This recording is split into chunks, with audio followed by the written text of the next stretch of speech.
গরুর মাংস খেতে কার না ভালো লাগে বলেন। আমার হাজব্যান্ডের কিন্তু অনেক অনেক পছন্দের হচ্ছে একটা খাবার, আমারও অনেক ভালো লাগে।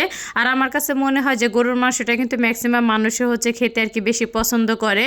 যাই হোক, তো গরুর মাংস আর কি হঠাৎ করে খেতে মন চাইলো, তো ফ্রিজে হচ্ছে গরুর মাংসটা ছিল না, তো ছেলেকে দিয়ে হচ্ছে বাজার থেকে আর কি হচ্ছে নিয়ে আসাইলাম।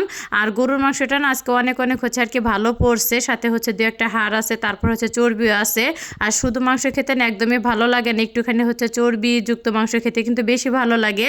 আর আমার হাজব্যান্ড সে কিন্তু একদমই হচ্ছে চলা আর কি মাংস খায়, একটুও হচ্ছে হাড় বা চর্বি একদমই সে পছন্দ করে না বললেই হচ্ছে চলে।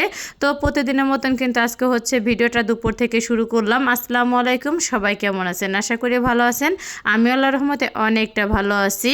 আর এতে এখানে কিন্তু মাংসটা কিন্তু সুন্দরভাবে হচ্ছে একটুখানি আমি সাইজ মতন অফ ক্যামেরা হচ্ছে কেটে নিছি। আর সেই সাথে কিন্তু পেঁয়াজটা হচ্ছে কুচি করে নিছি, আর সাথে হচ্ছে সব ধরনের শুকনো মশলাগুলি দিয়ে দিলাম। আর সরিষার তেল দিয়ে কিন্তু রান্নাটা করব।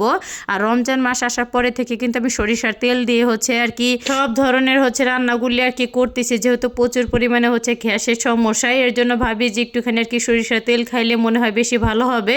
আসলে কিন্তু সয়াবিন তেলের থেকে কিন্তু সরিষার তেল খেলে অনেকটা পরিমাণে হচ্ছে গ্যাসের সমস্যাটা আমার কাছে মনে হয় সমাধান আর কি হয়ে যায়। আর এই তো এখানে কিন্তু হাতে আর কি মেখে হচ্ছে গরুর মাংসটা রান্না করলাম। আর ইদানিং হচ্ছে হাতে মেখে আর কি গরুর মাংসটা রান্না করার বেশি চেষ্টা করি। আর আমার কাছে মনে হয় যে হাতে মেখে গরুর মাংসটা রান্না করলে না একটু বেশি ভালো লাগে। যাই হোক, তো মশলা দিয়ে কিন্তু হচ্ছে মেখে তো পরিমাণ মতন কিন্তু পানি দিয়ে হচ্ছে ঢাকনা দিয়ে আর কি ঢেকে বেশ কিছুক্ষণ রান্না করে নিছি আমি। আর আমি কিন্তু হচ্ছে আদা রসুনটা আর কি দেই নাই, আর হচ্ছে আদা রসুনটা আর কি বরফ ছেড়ে গেলে তো এখন আর কি আমি দিয়ে দিলাম। আর হচ্ছে বেশি করে আর কি আদা রসুনটা হচ্ছে ব্লেন্ডার করে আমি রেখে দেই, তো কিছুটা হচ্ছে নর্মালি আর কি রেখে দেয়, আর কিছুটা হচ্ছে আর কি ডিপ ফ্রিজে রেখে দেই। তো আদা রসুন যে হচ্ছে নর্মালেটা আর কি শেষ হয়ে গেছে সেটা একদমই আর কি খেয়াল ছিল না আমার। যাই হোক, তো এই তো দিয়ে দিলাম আর কি, দিয়ে দেওয়া হয়ে গেলে আবার হচ্ছে ঢাকনা দিয়ে আর কি ঢেকে হচ্ছে বেশ কিছুক্ষণ কিন্তু আমি রান্না করে নিছি। আর এখন কিন্তু হচ্ছে একটা টমেটো আর হচ্ছে আমি বেশ কিছু পরিমাণে হচ্ছে আর কি আলু দিয়ে দিলাম, আর সেই সাথে কিন্তু কাঁচামরিচটাও দিয়ে দিছি। তো গরুর মাংসের ভিতরে আলু দিলে কিন্তু খেতে মন্দ লাগে না, অনেকটাই হচ্ছে মজা লাগে। আমার কাছে মনে হয় যে সব মাংসর থেকে গরুর মাংসের ভিতরে আলু দিলে অন্যরকম একটা স্বাদ লাগে। তো এই তো আলুটা দেওয়া হয়ে গেলে কিন্তু ঢাকনা দিয়ে ঢেকে হচ্ছে বেশ কিছুক্ষণ আমি রান্না করে নিচ্ছি। টপ ক্যামেরায় কিন্তু মাংসটা কষানো হয়ে গেলে ঝোলের জন্য হচ্ছে পানিটাও আমি দিয়ে দিয়েছিলাম। আর এখন কিন্তু একটুখানি হচ্ছে আর কি ফোড়নটা দিয়ে দিলাম আমি। এখানে হচ্ছে পেঁয়াজ বেরেস্তার আর কি ফোড়নটা দিলাম। আর ইদানিং না গরুর মাংসের ভিতরে ফোড়নটা দিলে না খেতে কিন্তু অনেক ভালো লাগে, আর সুন্দর একটা হচ্ছে ঘিরান আসে। আর সেই সাথে কিন্তু হচ্ছে ভাজা আর কি জিরার গুঁড়াটাও আমি দিয়ে দিলাম।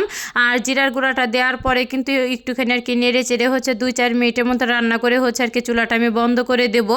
আর গরুর মাংসটা খেতে না মশলা দিলে অনেক অনেক মজা লাগছিল। তো অফ ক্যামেরায় কিন্তু একটুখানি হচ্ছে ডাউল আর কি আমি রান্না করে নিছি, সেটা আর কি হচ্ছে ভিডিওতে আর কি নেওয়া হয় না। যাই হোক, তো একটুখানি লবণ প্রয়োজন ছিল, তো লবণটাও দিয়ে হচ্ছে আর কি এখন আমি নামিয়ে নেব আমি। তো আজকের ভিডিওটা কার কাছে কেমন লাগলো অবশ্যই কিন্তু কমেন্ট করে জানাইতে একদমই ভুলবেন না। তো ভিডিওটা এখানে শেষ করলাম, সবাই ভালো থাকবেন, আল্লাহ হাফেজ।